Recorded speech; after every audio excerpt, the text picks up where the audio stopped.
Bueno, pues hemos llegado al final de la serie y hemos decidido cerrarla este año con algo especial.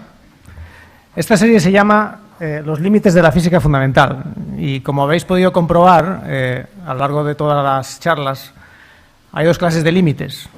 Están los límites del conocimiento y están los límites de la imaginación.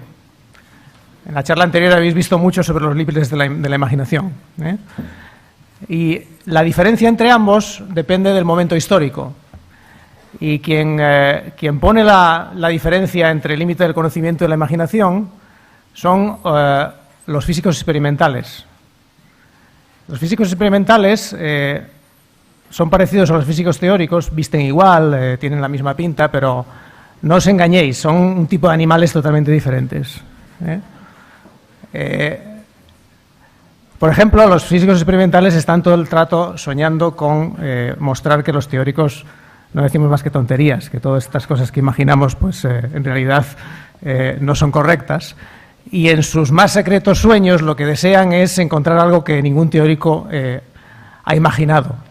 Y eso a veces ocurre, a veces ocurre y es un gran momento para la física.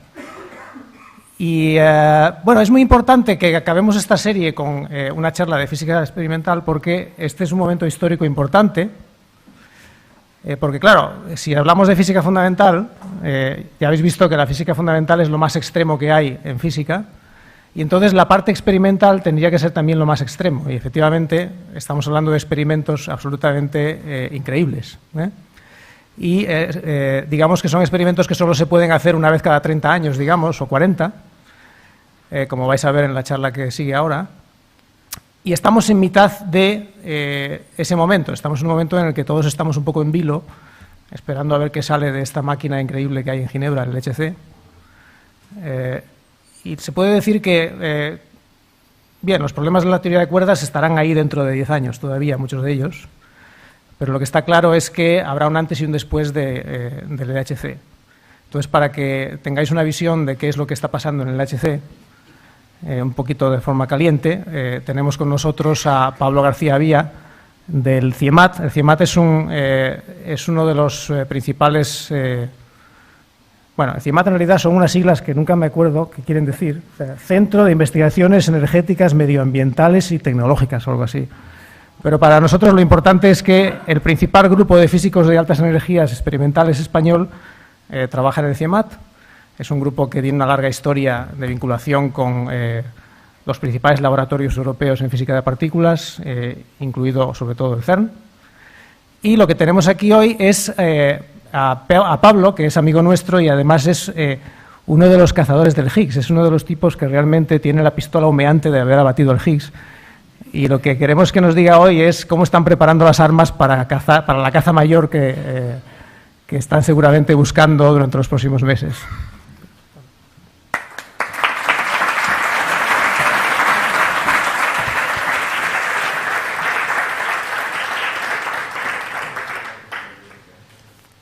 ¿Se oye bien? Un profesor nuestro de la Universidad Autónoma, en tercero de carrera, cuando le cambiaron el nombre al CIEMAT, que antes era Junta de Energía Nuclear, e intentó decirnos en clase qué significaba, se le trabó la lengua y dijo: yo creo que han consultado a Forges para ponerle el nombre a este centro.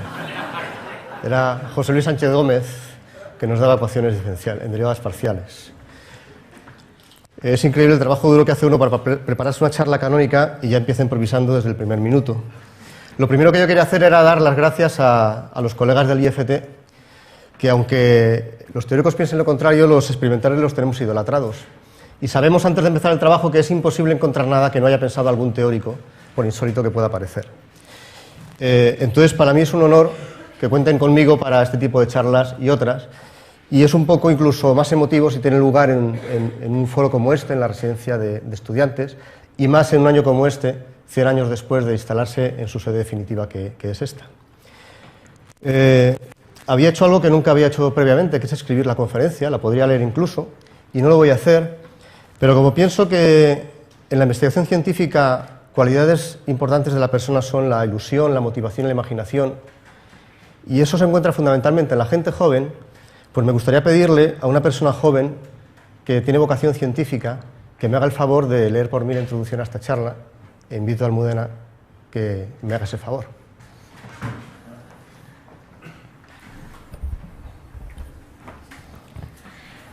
El final de uno de los ciclos vitales de las estrellas está marcado por el colapso gravitacional, cuando el combustible nuclear se agota y la presión de la radiación no es capaz de soportar el peso del gas.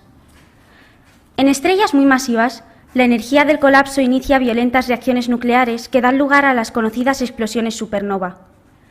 La onda de choque de estas explosiones es capaz de acelerar protones del entorno de la estrella a velocidades próximas a la de la luz. Estos protones atraviesan distancias astronómicas hasta colisionar con los núcleos atómicos de la atmósfera terrestre, produciendo interacciones millones de veces más energéticas que las de LHC. Si pudiéramos ver estos rayos cósmicos, el espectáculo sería majestuoso. Miles de partículas relativistas surcando el cielo, como si de unos fuegos artificiales cuánticos se tratara. Sería cautivador y aterrador al mismo tiempo. Lo que acabo de describir resume la belleza de la física de partículas experimental. Conecta el universo macroscópico con el mundo subatómico. Y os preguntaréis, si la energía del LHC es tan pequeña en comparación con estos procesos, ¿por qué estamos tan orgullosos de él?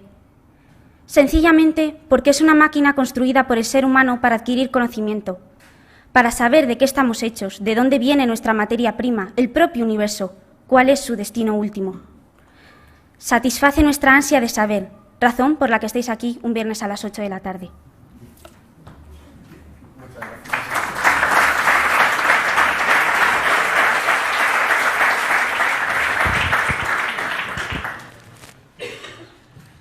Sin duda mucho mejor que si lo hubiera leído yo, o si hubiera intentado, por el hecho de no leer, improvisar, que me habría salido una cosa horrorosa.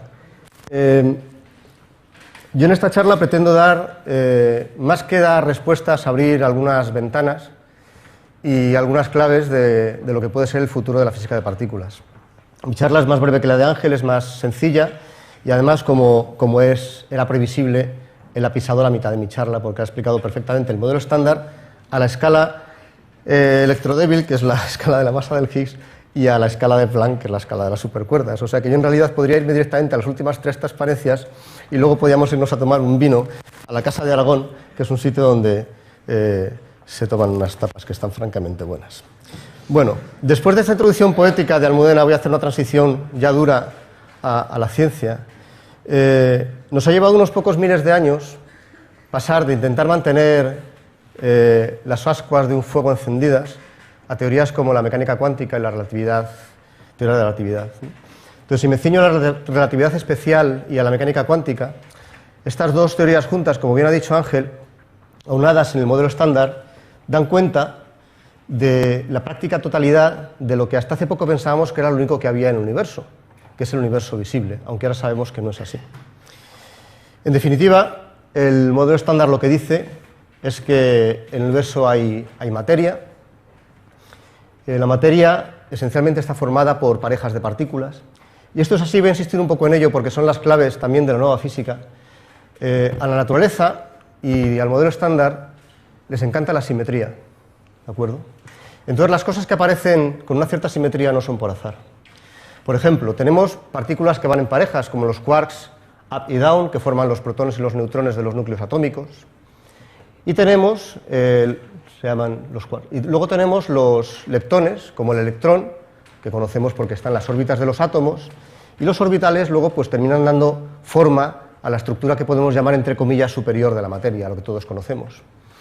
Y también tenemos allá los neutrinos. Los neutrinos son imprescindibles actores en la fusión nuclear de las estrellas, por ejemplo, Y en estos procesos, además de producirse cantidades ingentes de luz y calor de la que nos beneficiamos, también se sintetizan los elementos pesados hasta el hierro y, bueno, gracias a ello estamos aquí nosotros, ¿no? Estas partículas interaccionan de diferentes maneras, como ya sabemos todos, a través bien del campo electromagnético, o la interacción nuclear fuerte o la nuclear débil. Y no voy a hacer más énfasis del que ha hecho Ángel en que la gravedad no está en el modelo estándar. Desde un punto de vista más fundamental, las partículas interaccionan entre sí a través de los campos cuánticos, que podemos concebir como una especie de mar de partículas virtuales, bosones. Y la facilidad o dificultad que las partículas elementales tienen para absorber o emitir estas partículas virtuales está relacionada con unas cantidades que llamamos la carga. Cada campo tiene su carga.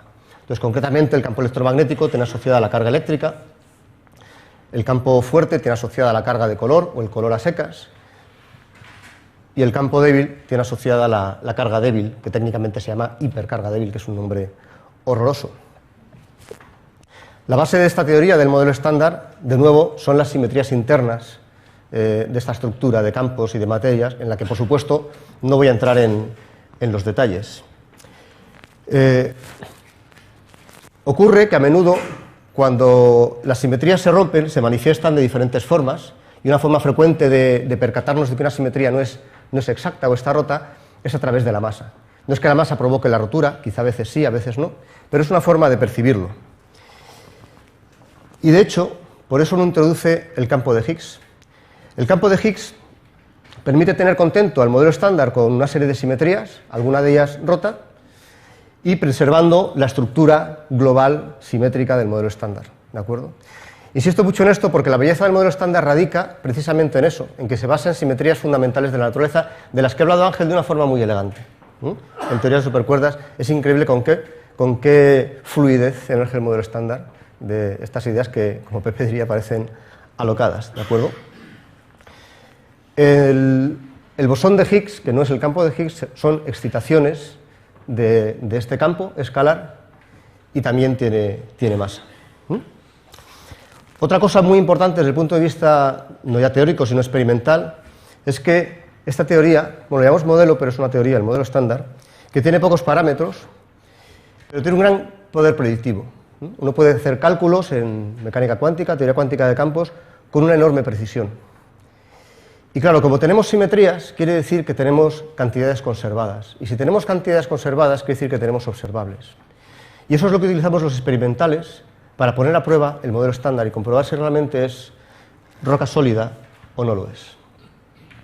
Y un ejemplo poco habitual ante el público de la facilidad, bueno, no facilidad, digamos, de la precisión con la que podemos calcular cosas en el modelo estándar y lo duro que nos lo ponen los teóricos para hacer nuestras medidas es cuando queremos estudiar el momento dipolar magnético anómalo de leptones como el electrón o el muón, ¿vale? Las partículas tienen momento magnético porque tienen spin, eso lo ha contado Ángel hace un rato. Y bueno, hay una serie de correcciones cuánticas, más bien complejas, que inducen una corrección a ese momento magnético. Cuando uno lo calcula para electrones en el modelo estándar, se puede calcular con mucha precisión analíticamente, y cuando tenemos que medirlo en multitud de experimentos, pues obtenemos un valor que no hace falta que leáis en detalle. Importa ver el número de cifras que tiene y las cifras del final. Las dos cifras del final son el error experimental en ese número. Es decir, que tiene una precisión de 1 sobre 1000 millones. Yo, cuando doy charlas en los institutos y dicen que todo esto es muy etéreo de la física de partículas, los animo a que me digan alguna medida macroscópica que tenga un nivel de precisión similar a lo que tenemos en física de partículas. Por supuesto, es incomparable. El acuerdo de esta medida con la teoría, o de la teoría con esta medida, QED es la parte del electromagnetismo del modelo estándar, es de más de 10 dígitos significativos. Esto es una demostración clara tanto de la fuerza del modelo estándar, de la mecánica cuántica, como del poder de la física experimental. También podemos hacer lo mismo para los muones. Pero los muones tienen un pequeño problema y es que son un poco más masivos que los electrones, son sus hermanos pesados, ¿de acuerdo? La masa que es 200 veces mayor. Y eso hace que cuando uno calcula esas correcciones cuánticas, deja sitio para que haya partículas virtuales, como aquellas de los bosones de los campos, que puedan influir en el cálculo. De modo que si uno se restringe simplemente a las partículas que conocemos, obtendría un valor. Pero si hay partículas que no hemos descubierto, pero que de forma virtual, por efectos cuánticos, aparecen ahí, modificarían ese valor. Y esa es una de las formas habituales que tenemos de buscar nueva física, tanto en el LHC como en cualquier otro experimento. Hacemos medidas con mucha precisión, en este caso la precisión es menor que en el caso del electrón, porque en vez de utilizar experimentos de física atómica o molecular con orbitales que son altamente precisos, tenemos que utilizar colisionadores, pues como LEP y otros, y utilizar reacciones con muón más, muón menos, e intentar medir este tipo de cosas que no es fácil. Luego hay experimentos específicos que intentan medir AMU con otras técnicas y se consigue una precisión de 10 a la menos 6. Dices, bueno, nos has contado lo mismo dos veces. La verdad es que no, porque claro, no siempre las cosas son como uno cree. Esta medida discrepa del modelo estándar en 3,4 sigmas. ¿Qué quiere decir eso? 3,4 desviaciones estándar. Quiere decir que el nivel de... Voy a deciros la misma cosa de dos formas y va a ser incomprensible de las dos. Esto quiere decir que, esencialmente, si la medida es lo que es, la probabilidad de que el número sea mayor de lo que nos ha salido a nosotros es menor de 1 sobre 1.000.000, ¿de acuerdo? Quiere decir que es altamente improbable que una fluctuación estadística haya dado lugar a ese número experimental. Quiere decir que tiene un ingrediente que aparece en el experimento, en la realidad, que no está en la teoría. Y pueden ser simplemente esas correcciones cuánticas de partículas que pueden estar relacionadas o no con supersimetría, Dios mío, perdón, o con otros modelos. A veces pasan cosas inesperadas en la vida real y uno reacciona. Otro ejemplo del tipo de test que llevamos sobre el modelo estándar está relacionado con el campo de Higgs. Y aunque la idea original era no hablar mucho del bosón de Higgs, de ahí el título, más allá del Higgs, es imposible hablar del LHC y no hablar del Higgs. Antes de descubrir el bosón, por supuesto, encontrar el Higgs era nueva física. Pero de esto hace ya 3 años y pico, y lo que hacemos ahora es física de precisión, medidas de precisión en el sector del Higgs. Hacemos ahora con el Higgs lo que hicimos durante años en LEP con el Z y el W, que es medir sus propiedades. Y una de las propiedades características del modelo de Higgs, tal como está en el modelo estándar, es que la masa de las partículas viene determinada por la fuerza con la que éstas se acoplan al campo de Higgs. Es como si tuvieran una carga, igual está la carga eléctrica, está la carga con la que se acoplan al campo de Higgs. No se llama carga, la llamamos acoplo directamente. Bueno, pues si el campo de Higgs es como dijeron Higgs, Engler, Broad y otros cuantos más, Kibble, Hagen, Uralnik, tiene que haber una relación lineal entre la masa de las partículas que está puesto en el eje X y esa constante de acoplo de las partículas con el campo de Higgs. Y bueno, pues para alguien que sabe lo que está viendo, este gráfico es sobrecogedor, porque ve, por supuesto las escalas están logarítmicas, entonces parece que es un poco desvirtuado, pero uno ve que en 3 órdenes de magnitud, y aquí prácticamente en 4 órdenes de magnitud, hay una relación lineal muy evidente entre la masa de las partículas y sus acoplos al bosón de Higgs.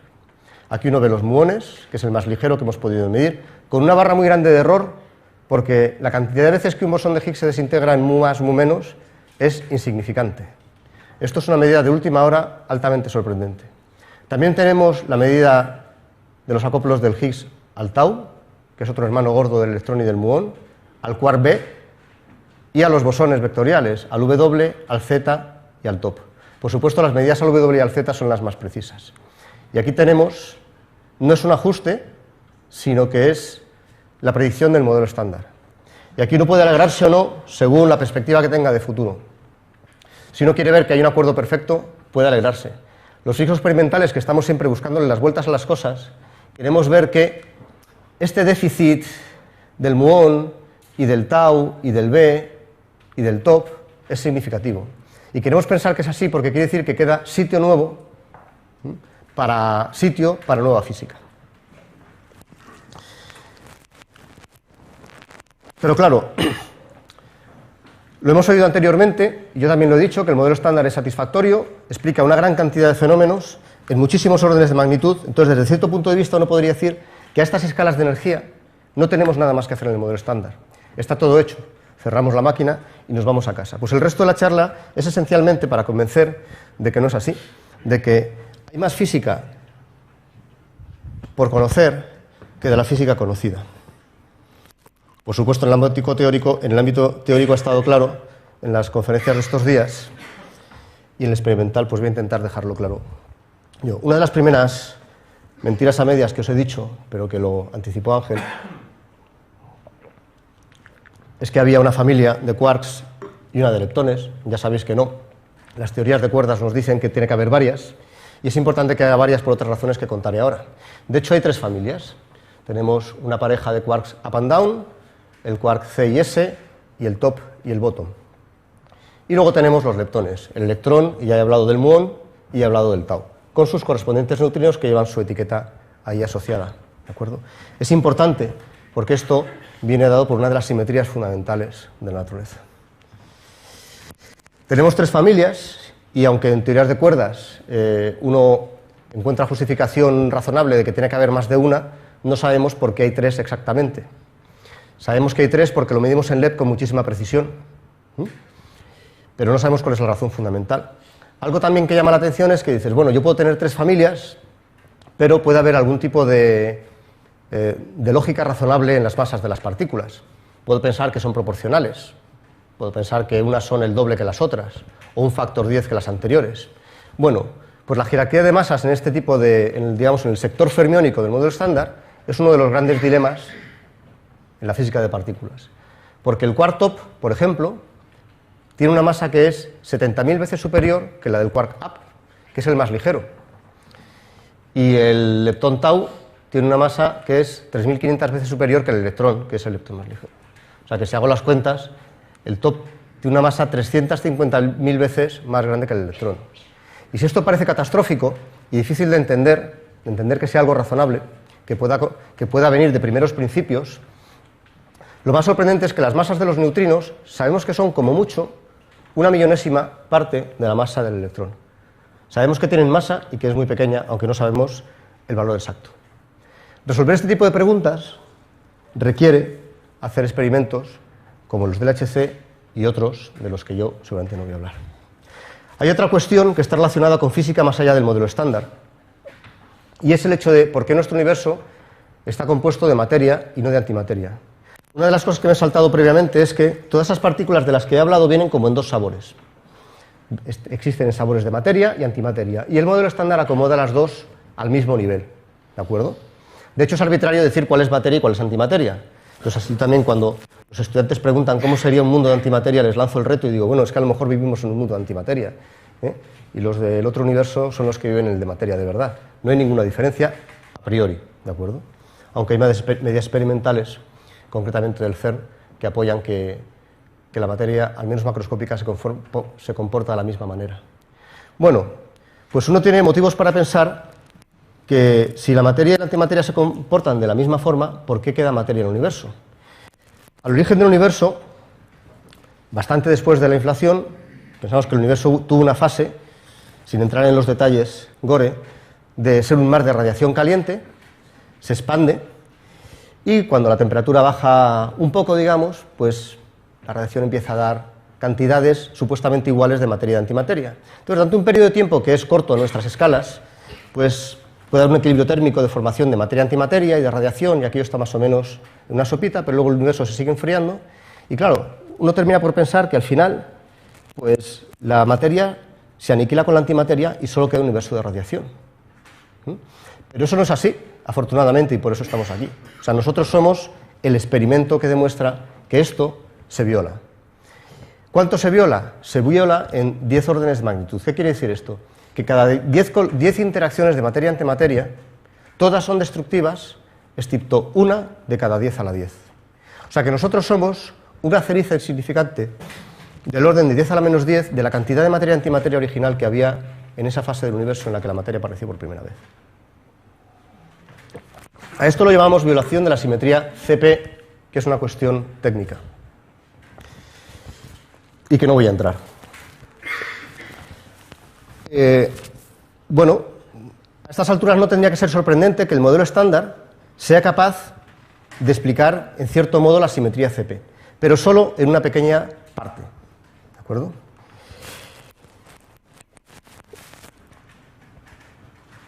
Me tenéis que perdonar porque he cambiado transparencias de orden y me parece que la he liado.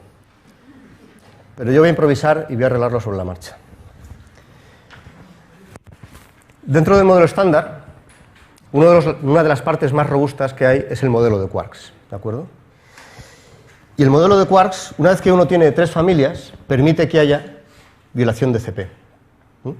Una prueba, y aquí enmiendo el error, una prueba de que el modelo de quarks es tremendamente preciso es que puede calcular la probabilidad de que existan procesos que son extremadamente raros.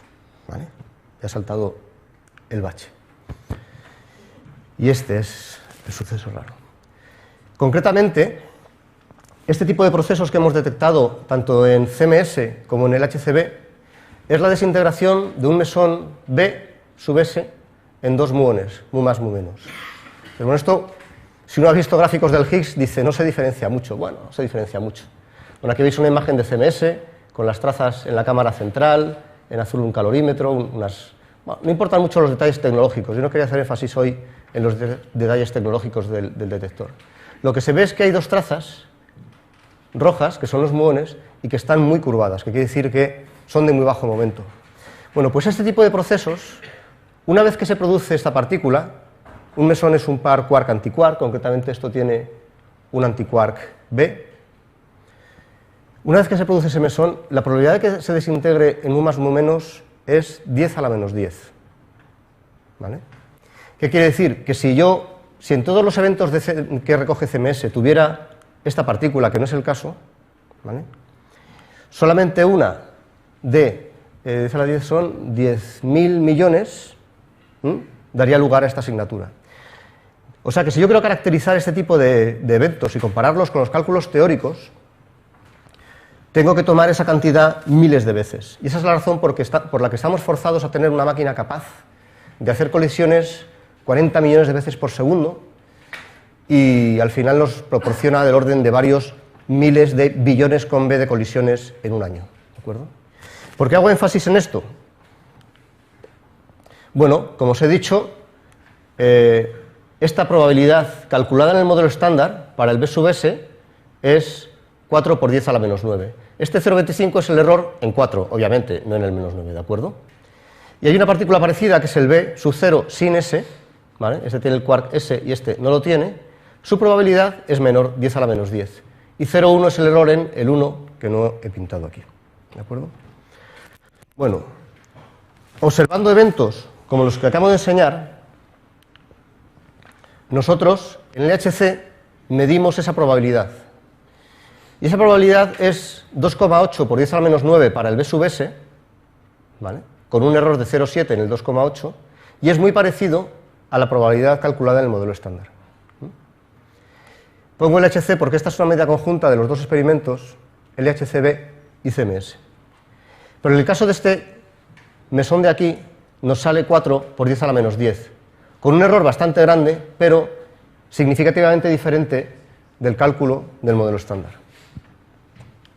Eso quiere decir que ahí podría haber o bien un factor experimental, que es posible, porque una compatibilidad de 2,3 sigmas no es algo para echarse las manos a la cabeza. Nosotros este tipo de excesos los vemos con mucha cautela. Tenemos muchos en CMS y en Atlas, y los teóricos normalmente les dan mucha importancia. Entonces, en algún sitio intermedio está la razón. Pero hay que quedarse con la idea de que nosotros somos capaces de hacer medidas con este nivel de precisión, 10 a la menos 10, y que el modelo estándar, el sector concretamente de quarks, es capaz de hacer estas predicciones.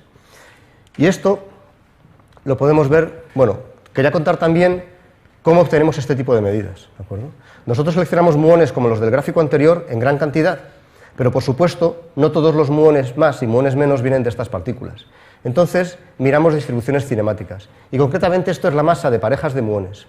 Como veis, hay unos puntos negros que son los datos y se ve unas líneas aquí punteadas que no tienen una estructura aparente como la verde y la roja, que son sucesos del modelo estándar que no contienen este tipo de eventos, que dan muones que no están correlacionados y que al final por azar aparecen en el plot, en el gráfico.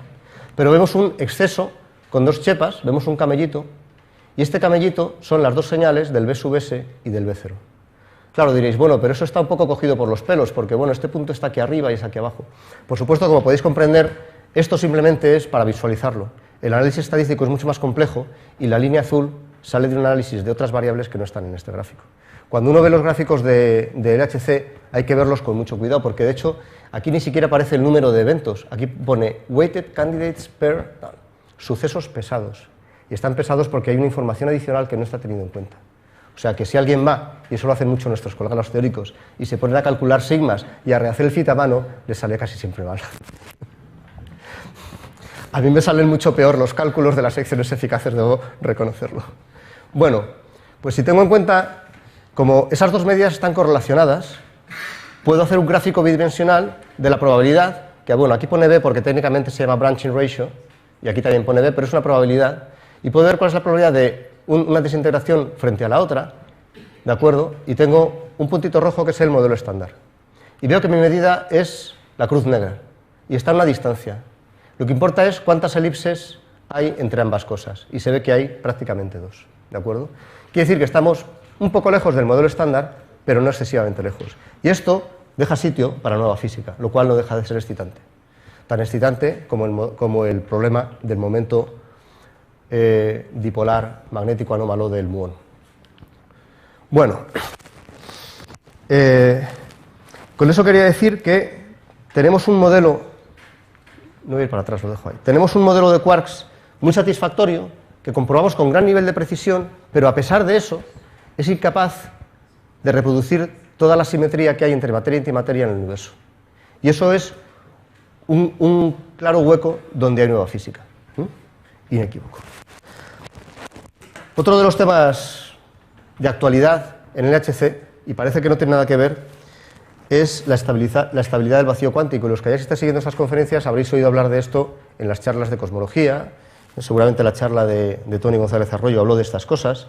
Diréis, bueno, ¿qué tiene que ver esto con el LHC? Y ahora vamos a ver lo que tiene que ver, pero antes dejadme explicar intuitivamente, para los que no lo sepan, cómo podríamos entender que el vacío cuántico puede ser algo inestable y no sea algo completamente estable. ¿Qué quiere decir eso? Y voy a poner la analogía de un átomo de helio, de un núcleo de helio.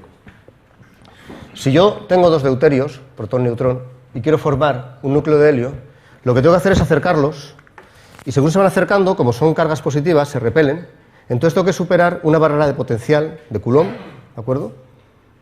Porque si no, simplemente van a salir despedidos. Se ve que están allí contentos cada uno por su lado, ¿de acuerdo? Pero una vez que supero esa barrera de potencial, empiezan a entrar en acción las interacciones fuertes, los gluones. Cuando estoy a distancias que son del orden del tamaño de un núcleo atómico, de un protón, la interacción fuerte supera a la repulsión electromagnética y se forma un estado ligado que es el helio.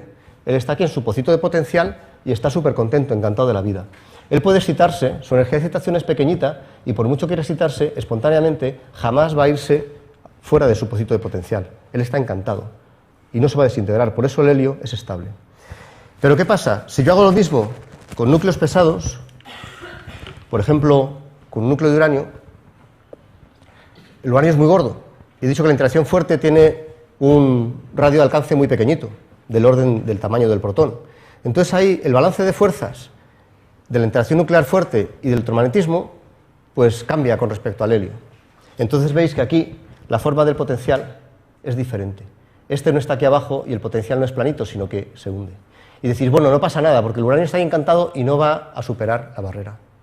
Pero hay un efecto cuántico, que es que la probabilidad de que el uranio, que no puede pasar clásicamente hacia acá, por eso pone un prohibido, pase al otro lado de la barrera potencial, es distinto de cero. Y eso se llama efecto túnel. Y es una cosa pues muy común en mecánica cuántica y explica gran cantidad de procesos macroscópicos y microscópicos. Uno de ellos, muy intuitivo, es la radioactividad natural. Por eso el uranio da una partícula alfa y da torio. Y dices, bueno, ¿esto qué tiene que ver con el campo de Higgs? Bueno, pues el campo de Higgs, que es el único habitante conocido del vacío cuántico, podría estar en una situación parecida. Entended que esto es una analogía, ¿de acuerdo? Aquí ya no hay campos fuertes ni campos electromagnéticos.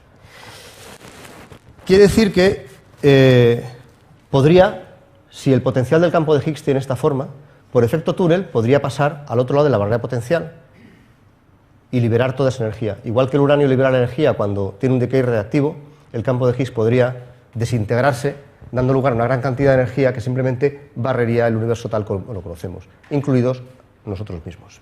Dices, bueno, ¿y todo esto qué tiene que ver? La historia de la charla de cosmología no tiene nada que ver con el LHC.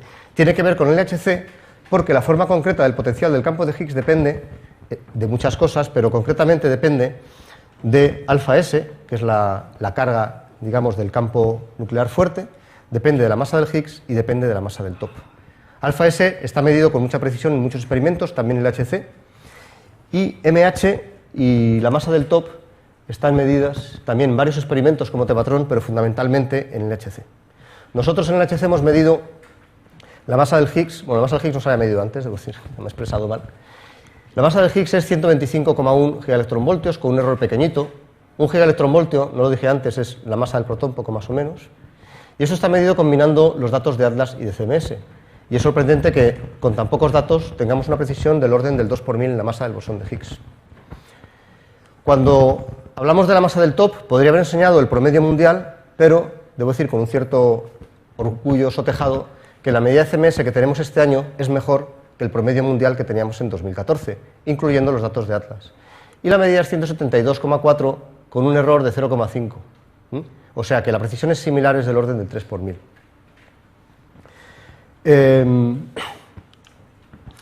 Con estos valores concretos de la masa del top y la masa del Higgs, no voy a contar los detalles, la conclusión es que el vacío cuántico se encuentra en el límite de la inestabilidad. Uno podría desear que el campo de Higgs estuviera en un pozo de potencial y fuera ahí para siempre, ¿de acuerdo? Pero con estas cantidades estamos un poco que la balanza no cae ni para un lado ni para otro. Y es uno de los objetivos del LHC, afinar los valores de estos parámetros para ver hacia qué lado se decanta. Debo decir de todas formas que esta es la perspectiva desde alguien que estudia el modelo estándar en la escala de energía electrodébil, que es 100 gigaelectronvoltios, poco más o menos. Porque, por supuesto, es evidente que tiene que haber nueva física entre esta escala de energía y la escala de Planck, como ya ha contado Ángel. Y cualquier nueva física que aparezca a mitad de camino va a cambiar la dependencia que tenga el potencial de Higgs con estos parámetros. En cualquier caso, es una información importante a tener en cuenta. Y esto es un ejemplo de la medida de la masa del top en los experimentos CMS y Atlas. Y no voy a entrar mucho en detalles, pero aquí se ve en sucesos en los que, bueno, los tops se desintegran de una forma muy complicada. Un top da lugar a un quark B y a un W, y eso da todo un espectro de partículas, parecido a unos fuegos artificiales cuánticos, como decía Almudena. Entonces, de todos los posibles decays del top, hay que seleccionar las partículas e identificar que realmente vienen de la desintegración de dos quarks top. Pero somos capaces, a pesar de las dificultades, somos capaces de reconstruir estas resonancias. ¿Este pico qué quiere decir? Bueno, pues el background, la contaminación de partículas que no son tops está por aquí abajo y está por aquí abajo. Esta forma se debe a partículas formadas con quarks top, ¿de acuerdo? Al quark top. Entonces vemos un pico que está centrado aproximadamente en 173, 172, que es lo que acabo de decir en ambos experimentos. Y esto es utilizando solamente uno de los canales de desintegración del top. Enseño esto porque aquí hay errores, por supuesto relacionados con la estadística, la cantidad de datos que tenemos, pero la principal dificultad del trabajo experimental es tener bajo control los errores instrumentales, que llamamos errores sistemáticos. Y de hecho, en el error que puse en la masa del top de la transparencia anterior, de 0,5, ese error no es estadístico, es un error sistemático y tiene que ver cómo nosotros somos capaces de calibrar la energía de nuestros calorímetros, que es una tarea harto difícil en el LHC y no voy a entrar en más detalles. Bueno, más allá de las razones que acabo de comentar por las que estamos convencidos los físicos experimentales y por supuesto los teóricos de que hay física más allá del modelo estándar, el número de familias, la jerarquía de masas de los fermiones, la vibración de CP, la masa de los neutrinos y la estabilidad del vacío, hay otras muchas razones por las que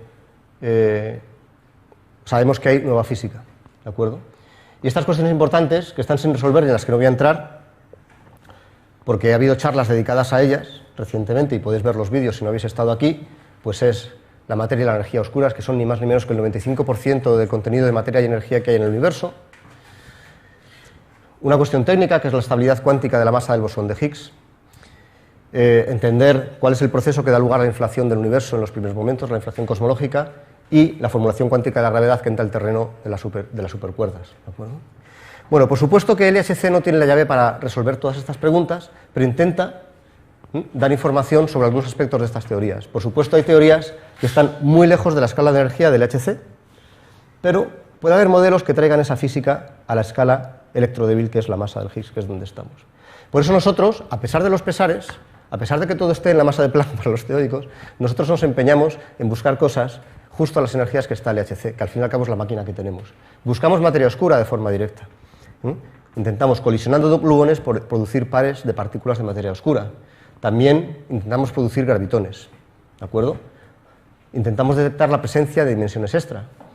También intentamos observar agujeros negros cuánticos, bosones Higgs adicionales, ¿de acuerdo? Podría haber bosones Higgs extra. Y luego partículas con nuevas simetrías o nuevas interacciones, o si las partículas que creemos que son fundamentales en realidad están compuestas de entes más fundamentales. Y por supuesto, uno de los principales temas es la supersimetría, pero no es la única teoría que nosotros estamos valorando en los experimentos del LHC.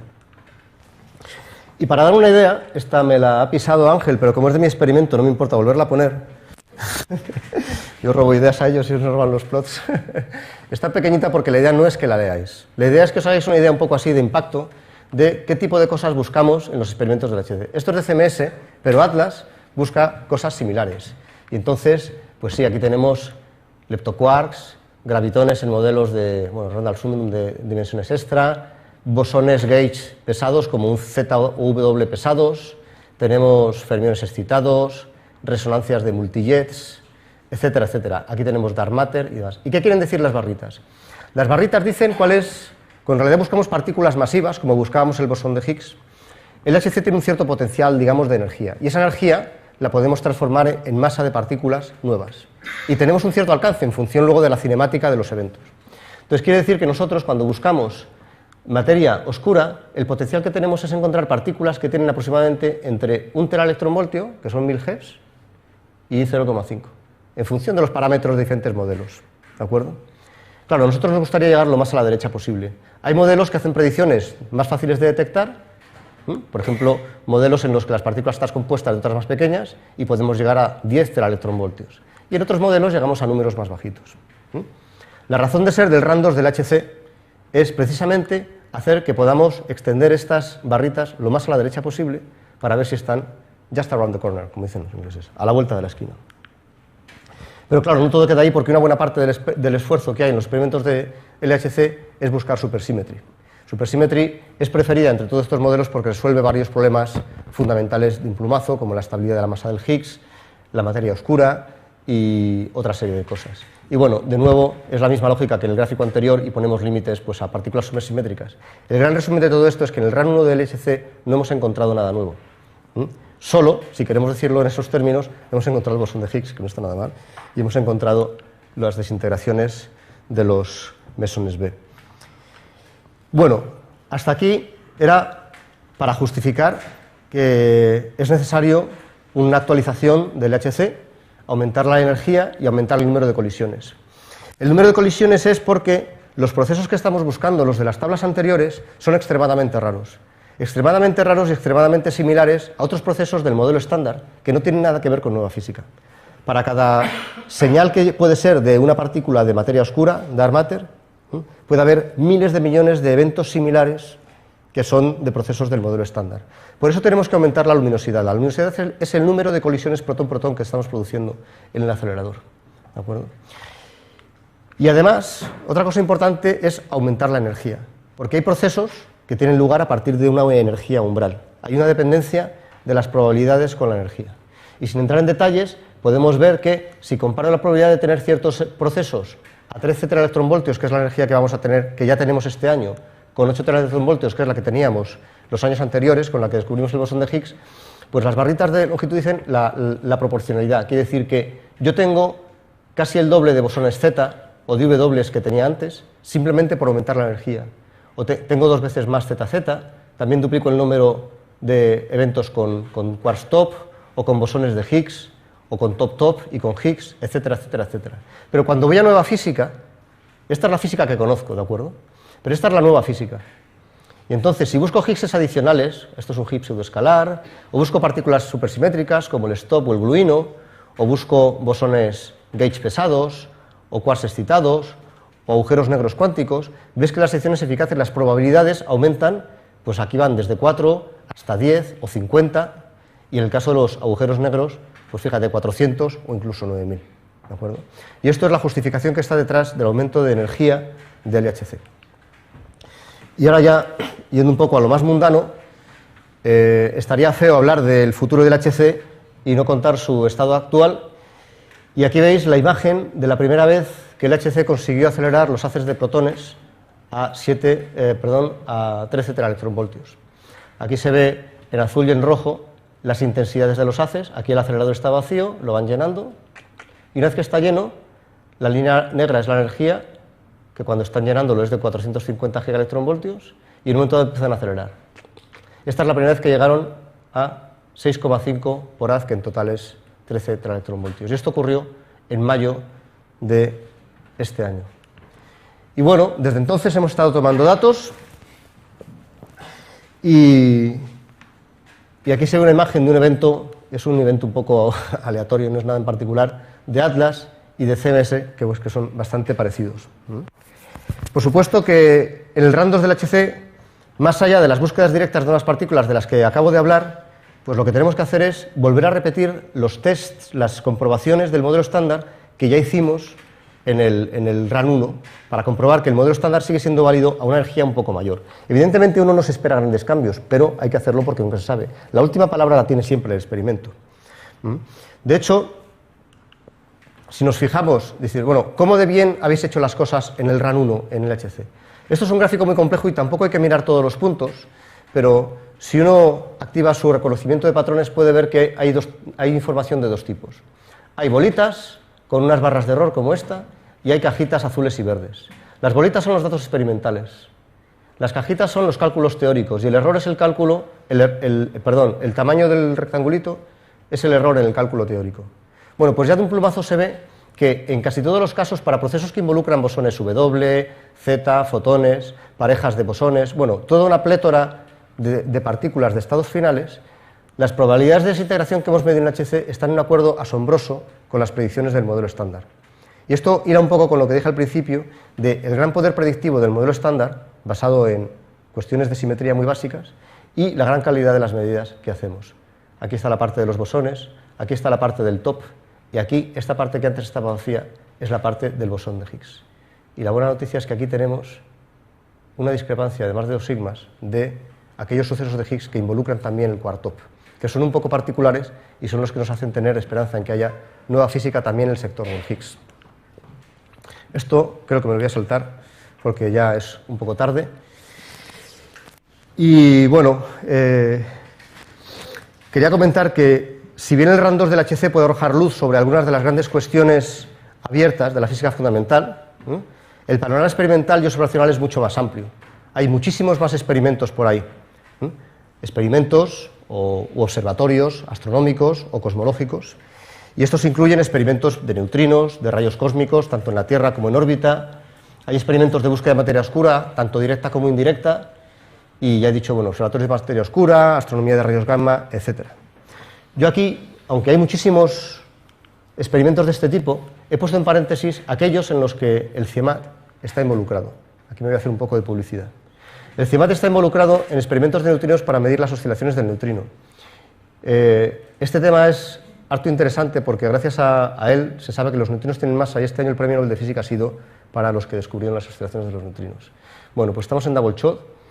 Estamos en experimentos de rayos cósmicos, concretamente en AMS, que está en la Estación Espacial Internacional, buscando antimateria. Es muy importante medir la cantidad de antimateria residual que hay en el universo. Y también esto de información de forma indirecta sobre posibles fuentes de materia oscura. También estamos en experimentos de búsqueda directa de materia oscura Argon Dark Matter, que está en el subsuelo del laboratorio subterráneo de Canfranc, en los Pirineos, un laboratorio español. Y por supuesto, como atacamos varios frentes, como veis, física de partículas, de diferentes rangos de energía y de alta energía, también estamos en la parte de la cosmología en experimentos como DES, Dark Energy Survey y PAU, para estudiar la expansión acelerada del universo y caracterizar precisamente la energía oscura. Y por último, estamos en CTA, que hace astronomía de rayos gamma y está relacionada con los procesos más energéticos, catastróficos que hay en la astrofísica de partículas.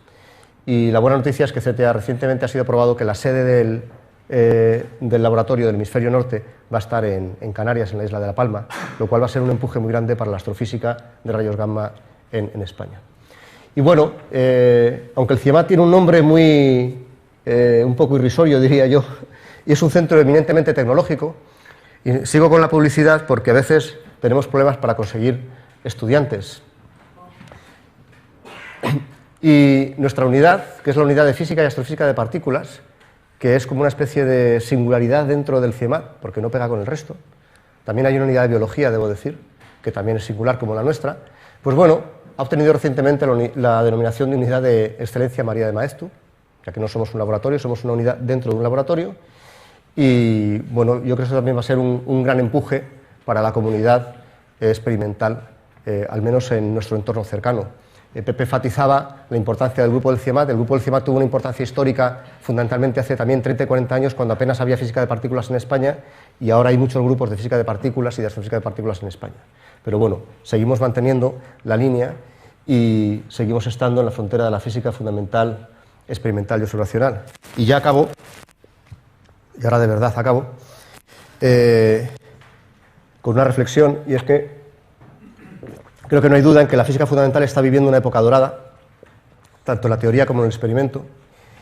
Y bueno, esto cuando uno discute con otros compañeros termina concluyendo que seguramente es una apreciación personal, generacional, y que cada generación tiene su época dorada, y es la que estamos viviendo ahora. Pero en cualquier caso no deja de ser un placer ser partícipe de este clima intelectual, y no deja de ser un placer casi mayor poder compartirlo con todos vosotros. Muchas gracias.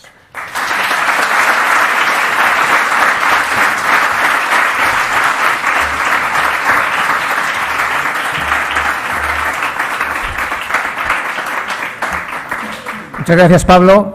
Bueno, como habéis visto, ya os avisé de que los experimentales eran diferentes y ya habéis comprobado que les dices que hablen una hora y te lo clavan, a diferencia de los teóricos. Así que tenemos tiempo para alguna pregunta. Tengo que decir que después de la charla de Ángel he incluido 5 transparencias porque mi charla era demasiado corta. Y luego me he tenido que saltar una. Sí. Técnicamente, ¿cómo podéis llegar a afinar el grado de precisión requerido al medir una magnitud? Porque los grados por ejemplo, los grados de precisión y las desviaciones respecto a las predicciones teóricas pues son del orden de 10 elevado a menos tal.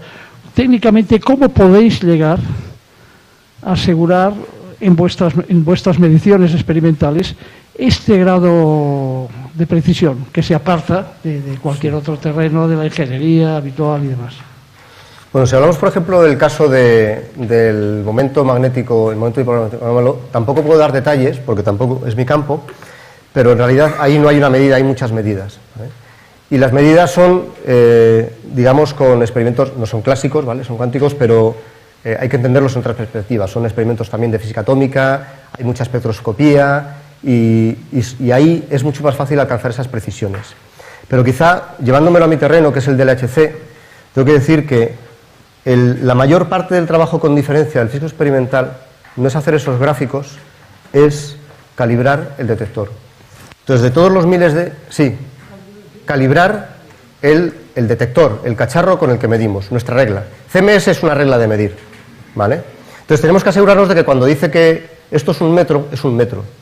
Y bueno, cuando la pusimos ahí, pues en realidad un metro pues podría ser seguramente 90 centímetros, porque además es un cacharro enorme, pesa 14.000 toneladas, tiene 25 metros de largo, 15 de alto, y en cuanto uno enciende un campo magnético, que es de 4 teslas, que creo que es, no sé, 40.000 veces o 10.000 veces el campo magnético de la Tierra, aquello hace y se encoge, y entonces todo se deforma. Entonces, hay que alinear los sensores electrónicos que determinan por dónde has pasado las partículas, que tienen precisiones del orden de 10 o 100 micras, décimas o centésimas de milímetro, que distan de sí decenas de metros, hay que alinearlas con esas precisiones. Entonces, un cacharro de 14.000 toneladas que tiene dimensiones del orden de decenas de metros, hay que alinearlo con una precisión de una parte por millón. Eso es sorprendente, pero eso solamente es el alineamiento para que seamos capaces simplemente de hacer la foto, ¿vale? Solo para que seamos capaces de reconstruir, este no me gusta. Es que ahí pasa por nuestras cámaras de muones que hemos hecho en el CIEMAT y por mi código de reconstrucción de muones que he escrito yo. Parte, la parte pequeña.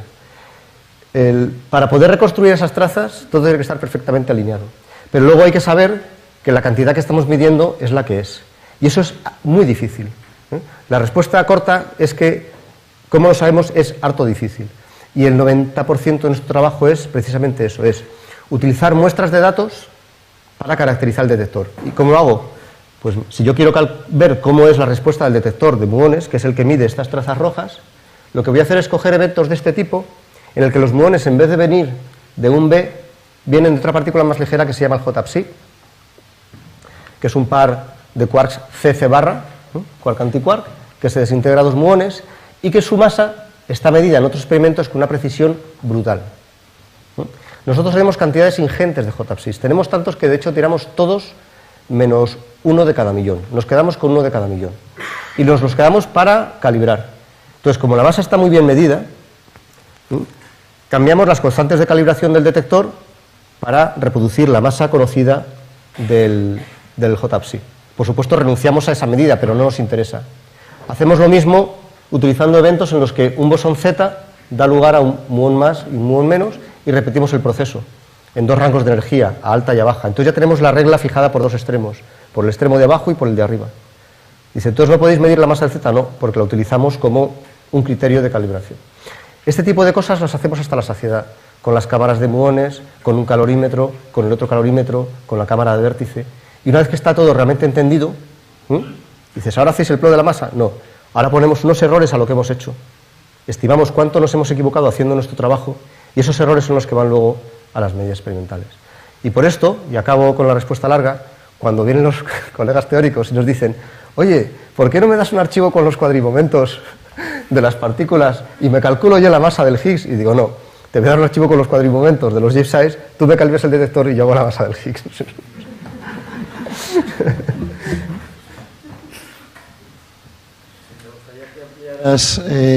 La explicación de lo que has dicho, la búsqueda directa e indirecta de materia oscura, a ver cómo se explica eso. Y una segunda pregunta, no me resisto a que nos comentes algo en tu modelo, qué espacio queda al azar en el universo que decían, o que dicen algunos, que el caos y el azar lo preside, ¿no?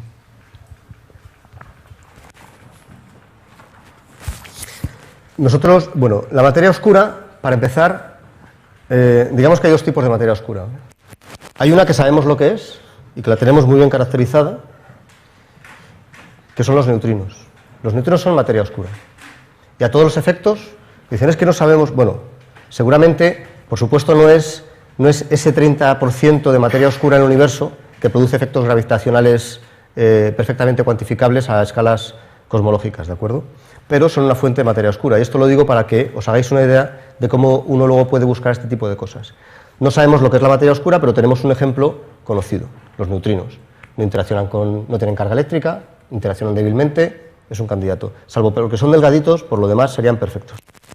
Y nosotros buscamos muchos tipos de materia oscura. El problema es que no sabemos cuál es el tipo de materia oscura, si es que existe y si es que está en el rango de energía del HC. Entonces, hay varias formas de buscar materia oscura. Y si nos olvidamos de momento del muellecito este que es el gluón, vamos a fijarnos que aquí hay un quark, un antiquark, un quark y dos gusanillos aquí que no sabemos lo que son, ¿vale? Y que pensamos que son candidatos a materia oscura. Entonces, si nos olvidamos del LHC por un momento, hay tres formas de buscar por materia oscura. Una es como el universo está lleno de materia oscura, es esperar a que la materia oscura colisione con otra partícula de materia oscura a través de una interacción y produzca un par de partículas. No tienen por qué ser quarks, pueden ser, por ejemplo, electrones y positrones. Claro, como eso ha ocurrido en algún sitio del universo, yo necesito detectores como AMS, que os he dicho que estaba en órbita, y Pamela, otros, que precisamente lo que hacen es medir espectros de energías de partículas y otras cosas, y cocientes de partículas, para ver si, respecto a lo que les dicen sus modelos, hay algún tipo de exceso compatible con aniquilaciones de partículas de materia oscura.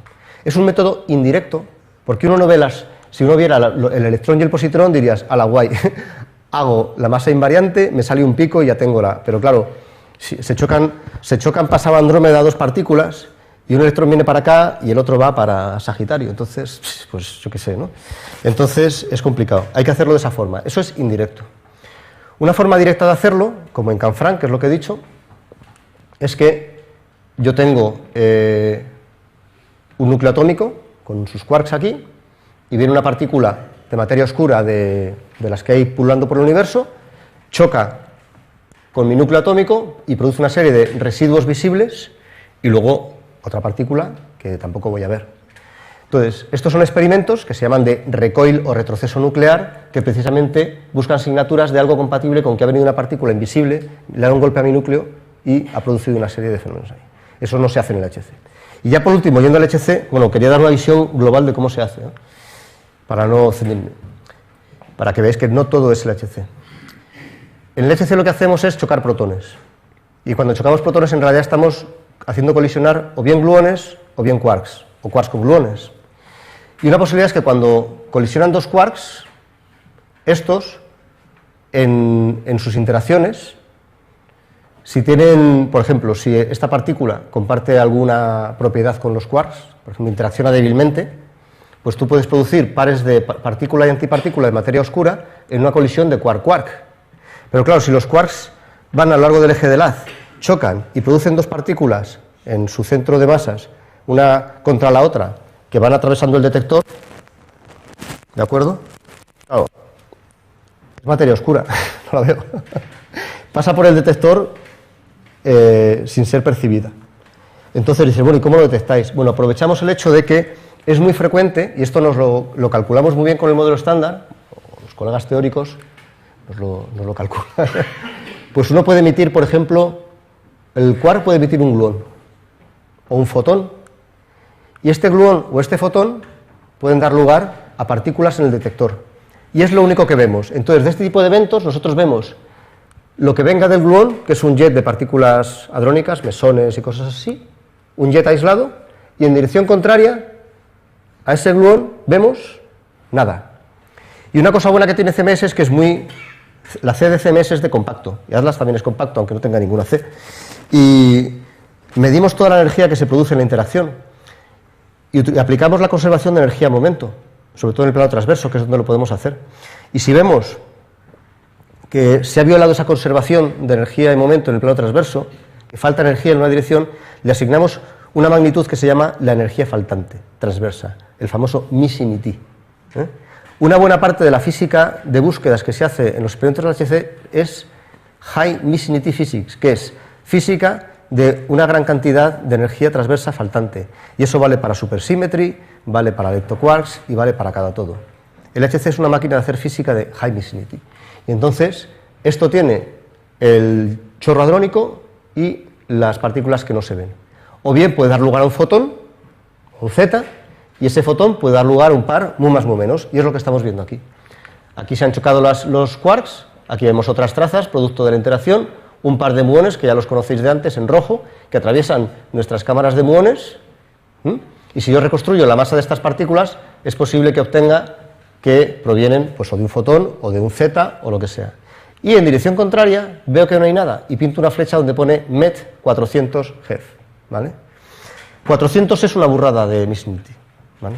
Por problemas de calibración y de reconstrucción yo puedo tener un Missing ET de 5, 10, 20, y a veces si te apuras mucho, 50, pero 400 es una burrada. Esto es un candidato a materia oscura, y a supersymmetry, y a casi todo. Aquí luego ya es el problema, es la estadística. La cantidad de eventos que tienes que tener para caracterizar un canal en concreto. ¿Cuántos eventos de estos habéis detectado? Bueno, no sé decir el número, porque si te fijas en los gráficos anteriores, la cantidad de análisis que hay, es imposible conocer los detalles de todos, porque incluso el diagrama de barras, cada barrita contiene a lo mejor una decena de análisis diferentes. Pero esto te da una idea de la sensibilidad que tenemos con este tipo de experimentos. No voy a contestar porque no lo sé, pero para que te hagas una idea, esta sección eficaz es la probabilidad de interacción de un cierto tipo de partícula de materia oscura, que sería como un neutrino gordo, weakly interacting massive particle, con un nucleón en experimentos como los que acabo de escribir, bajo tierra y demás. Entonces, los experimentos que hacen búsquedas de ese tipo, pues ponen límites con probabilidades que llegan, pues para ciertas masas a 10 a la menos 45, ¿de acuerdo? Y hay otros que están. CMS, por ejemplo, está aquí arriba. Son 7 órdenes de magnitud, peor. Lo bueno de CMS es que es muy sensible a una parte de masa. Fíjate que esto va de 1 gigaelectronvoltio a 1 teraelectronvoltio. Y estos experimentos son sensibles a la masa alta, pero no a la masa baja. Entonces CMS, ves que cubre esta región que los experimentos de laboratorios subterráneos no cubren. Entonces, aunque nuestros límites, porque un límite quiere decir que no has visto nada y dices, bueno, pues si existe, su probabilidad de producción tiene que ser más baja. Pero bueno, hay diferentes consideraciones que tienen que ver con el spin de las partículas y que creo que nos conviene hablar ahora, pero si hacemos un análisis que dependa del spin de las partículas que están interaccionando, CMS es claramente mejor que los experimentos que hacen búsquedas directas con el nuclear recoil, por ejemplo. Y entonces nosotros estamos al nivel de 10 a la menos 42. Estas secciones eficaces son francamente pequeñas. Son mucho más pequeñas que la sección eficaz de producción del Higgs, por ejemplo. ¿Vale? Había sido dos preguntas, pero por gentileza, como además lo hablamos luego porque no me entero cuando quieras preguntar, si no te importa le damos la palabra a otra persona y luego lo hablamos.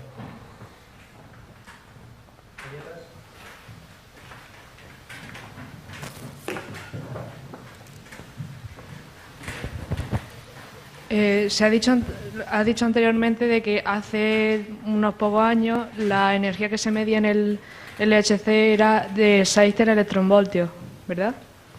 Antes era 8. Bueno, primero fue 7, luego 8 y ahora 13.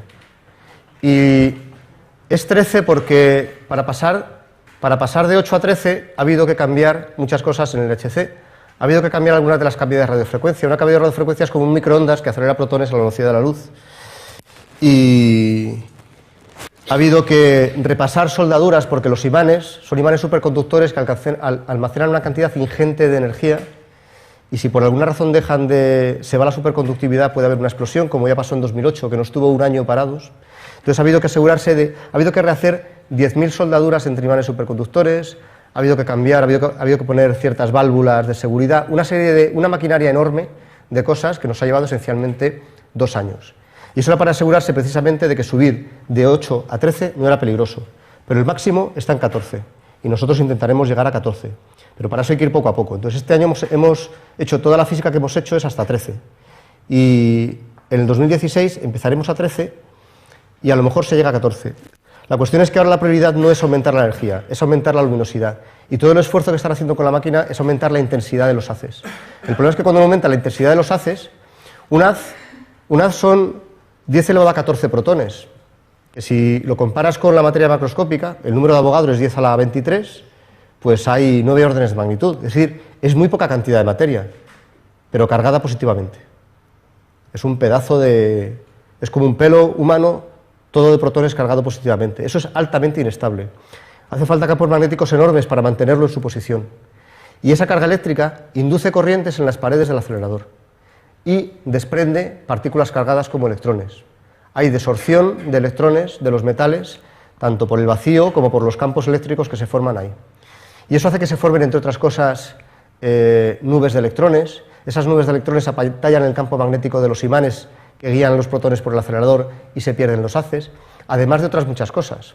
Entonces, todos esos efectos experimentales, de los que yo no he hablado hoy aquí porque hoy quería dar una charla más fundamental por el título del ciclo, quería evitar cuestiones técnicas, todas esas cuestiones técnicas hacen muy difícil que uno pueda aumentar la luminosidad del acelerador todo lo que quisiera. Y por eso este año que nos habían prometido 10 unidades de intensidad, en unas ciertas unidades, pues hemos recibido 3,5. Eso te da una idea de la dificultad de hacer estas cosas. Entonces, afortunadamente la división de aceleradores del CERN funciona perfectamente bien y ha salido de situaciones peores y ha llegado mucho más allá de las expectativas originales. O sea que seguramente a final de 2018 tendremos esa promesa de 10 veces la luminosidad que teníamos en 2012. No creo que haya problemas. Allí hay una pregunta. Y aquí otra.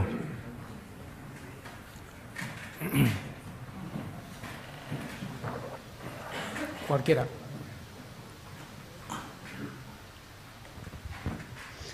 Hola. Yo quería saber, me ha parecido entender que el bosón de Higgs se descompone en dos muones, ¿no? Entonces, ¿por qué sabéis que eso es así?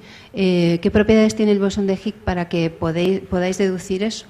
Y no se detecte directamente el bosón de Higgs, sino sus partículas derivadas, ¿no? Sí, bueno, aquí el problema cuando damos estas charlas es que a veces no quiere ser didáctico y no lo es suficiente.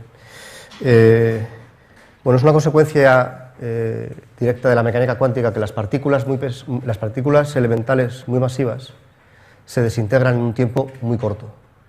Y bueno, tiene que ver con cosas fundamentales, como el principio de incertidumbre de Heisenberg y demás.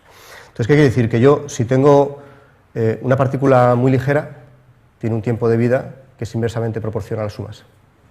Y eso le pasa a las partículas como el muón. Un muón vive 2 microsegundos, o sea que puede viajar cientos de metros, ¿vale?, a la velocidad de la luz. El pión tiene una masa parecida y le pasa algo parecido. Pero las partículas más masivas, el Higgs tiene una masa de 125 gigaelectronvoltios, que es 1000 veces mayor que la del muón, ¿no? Y entonces su vida media es muchísimo más corta. Un bosón de Higgs vive 10 a la menos 21 segundos. No todo es la masa, hay otros efectos, ¿vale? Hay una cosa que es la anchura, los que sepan de esto, la anchura intrínseca, hay otras cuestiones fundamentales, no experimentales, ¿vale? Entonces, el bosón de Higgs con esta masa con la masa de 125, porque eso depende de la masa, ¿no?, tiene una vida media de 10 a la menos 21 segundos, que es muy poquito. Aunque vaya a la velocidad de la luz, que es a lo que va, porque es de muy alta energía cuando es producido, pues en ese tiempo no llega al detector, ni siquiera llega al tubo de LAD, no recorre ningún tiempo y se desintegra. Entonces, bueno, ¿por qué lo sabéis? Bueno, digamos, eso está en los fundamentos de la mecánica cuántica, pero el bosón de Higgs no es la primera partícula que descubrimos así. El bosón Z, por ejemplo, tiene una masa parecida al bosón de Higgs y se desintegra mucho antes, de hecho, ¿vale? 10 a la menos 23 segundos, me parece. Entonces, nosotros cuando digo que utilizamos un bosón Z para calibrar, estamos utilizando sus cenizas, los muones que vienen del bosón Z. ¿Y por qué sabéis que los muones vienen del Higgs? Bueno, pues suceso a suceso, si yo os enseño este evento, yo no puedo saber si esos dos muones vienen de materia oscura o vienen de un bosón de Higgs o vienen de un Z. Uno a uno es imposible decirlo. Puede tener una mayor o menor compatibilidad y podría haber pasado aquí. Yo puedo tener un bosón de Higgs que va a mu y aquí un Z que va a neutrinos. O sea, altamente improbable. La probabilidad de eso es prácticamente cero.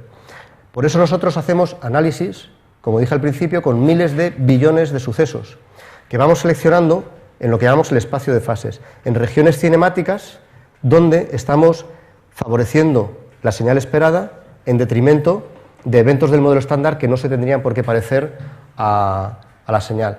Por ejemplo, porque tengan energías diferentes, masas diferentes o porque el spin sea diferente. Entonces, utilizando ese tipo de criterios, aislamos señales y comparando señales con el modelo de Higgs o con el modelo estándar sin Higgs, somos capaces de discernir si hay una señal o no hay una señal, que es como lo hemos hecho. ¿De acuerdo? Allí. El top también se desintegra rápidamente y, o sea, prácticamente todo lo que vemos, o sea, salvo, bueno, voy a dar el micrófono si quieres, pero salvo los electrones, fotones, muones, piones y kaones, el resto todo lo vemos indirectamente por sus cenizas. Vemos muy pocas partículas, bueno, protones, antiprotones, antielectrones, vemos muy poquitas, siempre las mismas. Mi pregunta es sobre los neutrinos. Vale. A mí, o sea, yo leí que la ondulación de los neutrinos demostraba que tenían masa, pero estuve hablando con mi profesor de física y me dijo que no demostraba que tenía masa, entonces es por tener otra opinión, por saber si... Bueno, pero esto no es una cuestión de opiniones. ¿Te explico por qué no tenía? ¿Te explico por qué? No te explico por qué. Bueno, yo creo que cuando... O sea, si lo que crees que el que te da es una opinión, lo siguiente es que lo justifique, ¿no? Si es un buen profesor, tiene que al menos intentar justificarlo. Yo voy a intentar justificarlo. Y si no soy convincente, pues por lo menos dirigirte a las fuentes adecuadas, ¿vale? Es muy complicado. O sea, no tiene por qué saberlo. Pero todas las partículas elementales, en principio, pueden oscilar y cambiar de sabor. ¿Qué es el sabor? El sabor es aquí había una forma de ir al principio, sin darle a todo, ¿no? Aquí, bueno, ya me he pasado. El sabor es esto, ¿eh? Esto es de sabor up, de sabor down, de sabor... Esto es de sabor... Estos dos son de sabor electrón, de sabor... Entonces, en principio, todas las partículas pueden cambiar de sabor si forman parte de una cierta interacción, si quieres decirlo, ¿vale? En este caso es la interacción débil. Entonces, el electrón podría oscilar a un muón, y el muón a tau, y el tau a muón, etcétera, etcétera. Y eso es una cosa que es posible en mecánica cuántica y puede calcularlo. Entonces, si tú lo calculas, te salen unas fórmulas, que no te voy a decir cuáles son, ¿vale?, que te dice cuál es la probabilidad de oscilación. Y ahí hay unos factores, que podemos decir que son cinemáticos. Entonces, si lo calculas para la oscilación del electrón y una muón, te sale que es esencialmente cero. Porque la diferencia de masas es enorme. Y la probabilidad de oscilación depende precisamente de la diferencia de masas. Las oscilaciones en los neutrinos las podemos observar porque las diferencias de masas entre los neutrinos son muy pequeñas. Son muy pequeñas y eso seguramente se debe al hecho de que son pequeñas en valor absoluto. Porque sería también sorprendente que si todas las partículas del modelo estándar tienen masas muy diferentes entre sí, imagínate que los neutrinos tuviesen una masa como el muón, 100 megaelectronvoltios, 0,1 gigaelectronvoltios, y estuviesen ajustadas al octavo decimal, que es lo que necesitas para que tú veas las oscilaciones. Eso sí que sería sorprendente. Pero bueno, por otro experimento sabemos que la masa de los neutrinos es muy pequeña, próxima al electronvoltio, y las diferencias de masa son del orden del electronvoltio. Y gracias a eso hay oscilaciones. Si tú en esas expresiones pones que la diferencia de masa es cero, sale que la probabilidad de oscilación es cero. O sea que si tú haces un experimento y ves que hay oscilaciones, una de dos. O la masa de los neutrinos es distinta de cero y son distintas entre sí, ¿de acuerdo? O bien tienes un serio problema con la teoría. Una teoría que es exitosa en el sector del sabor y aunque no todo está resuelto en el lado de los neutrinos, hay mucha física de neutrinos, digamos, que está muy bien entendida y muy bien medida. Hay medidas precisas de física de neutrinos, ¿de acuerdo? Entonces no voy a decir que haya que creérselo a pies juntillas, pero te da una idea de qué tipo de criterios tienes que seguir. O cuestionas la teoría o el experimento te está diciendo que hay oscilaciones, ¿de acuerdo? ¿Hay alguna otra pregunta para finalizar? Bueno, pues si no, antes de agradecerle a Pablo, quiero agradecer a la Residencia de Estudiantes por habernos ayudado a presentar este ciclo por tercera vez aquí. Quiero agradecer también a todos los ponentes, que creo que estaréis de acuerdo que han hecho un buen trabajo, se lo han currado bien, sacando tiempo de su trabajo para venir aquí. Y sobre todo agradecerlo a todos vosotros, porque en realidad sois la razón por la que hacemos esto y es una maravilla ver que seguimos llenando esta sala año tras año. Así que un aplauso para Pablo y un aplauso para vosotros.